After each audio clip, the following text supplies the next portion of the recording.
ತಮ್ಮೆಲ್ಲರಿಗೂ ಹೂವಿನ ಹಡಗಲಿ ವಿಧಾನಸಭಾ ಕ್ಷೇತ್ರದ ಶಾಸಕ ಕೃಷ್ಣ ನಾಯಕ್ ಅವರ ನಿವಾಸಕ್ಕೆ ಪ್ರೀತಿಯ ಸ್ವಾಗತ.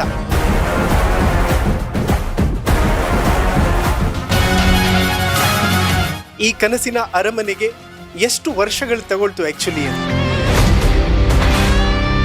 ಸೊ ಇದು ಹಳೆ ಮನೆ. 2009ರಲ್ಲಿ ನಾನು ಇಂಜಿನಿಯರ್ ಇದ್ದಾಗ ಕಟ್ಸಿದ ಮನೆ ಇದು.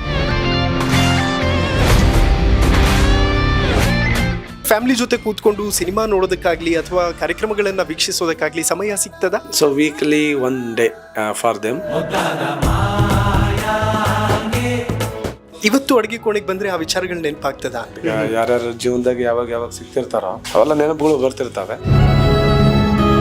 ಹಂಪಿ ಉತ್ಸವಕ್ಕೆ ಲೇಟ್ ಆಗ್ತಿದೆ, ಬನ್ನಿ ಕಾರಲ್ಲಿ ಮಾತಾಡಿಸ್ತಾ ಹೋಗೋಣ. ಡಿ.ಕೆ. ಶಿವಕುಮಾರ್ ಏನೋ ಬಿಜೆಪಿಗೆ ಬಂದು ಬಿಡ್ತಾರೆ, ಅವ್ರು ನೆಕ್ಸ್ಟ್ ಸಿಎಂ ಆಗ್ತಾರೆ. ಸರ್, ಈ ಉಸ್ತುವಾರಿ ಸಚಿವರದ್ದೇನಾದ್ರೂ ಸಹಕಾರ ಇದೆಯಾ? ಒಬ್ಬ ಉಸ್ತುವಾರಿ ಸಚಿವರಿಂದ ಏನ್ ಸಹಾಯ ಮಾಡಕ್ ಸಾಧ್ಯ? ದ ಮೋಸ್ಟ್ ಹೈಟೆಕ್ ಕಚೇರಿ ಅಂತಂದ್ರೆ ಇದೆ ಅಂತ ಅನ್ಸುತ್ತೆ, ಜನಸಂಪರ್ಕ ಕೇಂದ್ರ.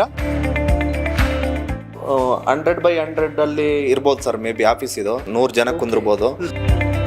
ನಮಗೆ ಇಲ್ಲಿ ಯಾವುದೇ ಪಾರ್ಶಾಲಿಟಿ ಮಾಡಲ್ಲ ಸರ್. ನಮ್ಮ ರಾತ್ರಿ 11, 12, 1 ಗಂಟೆ ತನಕನೂ MLA ಸಾಹೇಬ್ರು ಅವೈಲೇಬಲ್ ಇರ್ತಾರೆ ಸರ್ ಆಫೀಸಲ್ಲಿ. ಸಿದ್ದರಾಮಯ್ಯ ಅವರು ಒಂದು ವೇದಿಕೆಯಲ್ಲಿ ಯಾರು ನೀನು ಇಲ್ಲಿ ಕೂತಿದ್ಯಾ ಎದ್ನಡಿ ಅಂತ ಹೇಳಿದ್ರು. ಮಾನ್ಯ ಮುಖ್ಯಮಂತ್ರಿ ಅವರು ಈ ರೀತಿ ಮಾತಾಡಬಾರ್ದಿತ್ತು. ಯಾವ್ದಾದ್ರು ಪರ್ಟಿಕ್ಯುಲರ್ ವಿಚಾರಗಳಿಗೆ ತುಂಬಾ ನೊಂದ್ಕೊಂಡಿದ್ದಿದ್ಯಾ? ಮಕ್ಕಳು ಒಂದ್ ಕೈಲಿ ಪಾಟಿ ಕೈ ಚೀಲ ಇಟ್ಕೊಂಡಿದ್ದಾರೆ, ಇನ್ನೊಂದ್ ಕೈಲಿ ತಟ್ಟೆ ಪ್ಲೇಟ್ ಹಿಂಗ್ ಕೈಲಿ ಹಿಡ್ಕೊಂಡು ಎಲ್ಲಾರು ಹೋಗ್ತಾ ಇದಾರೆ.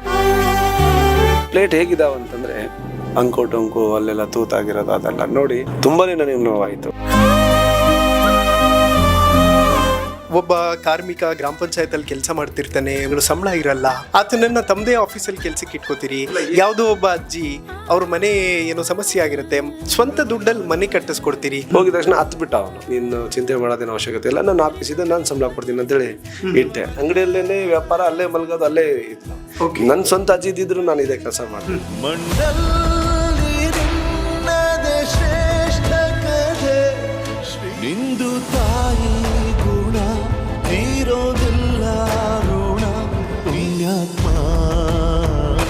ಪುಣ್ಯಾತ್ಮ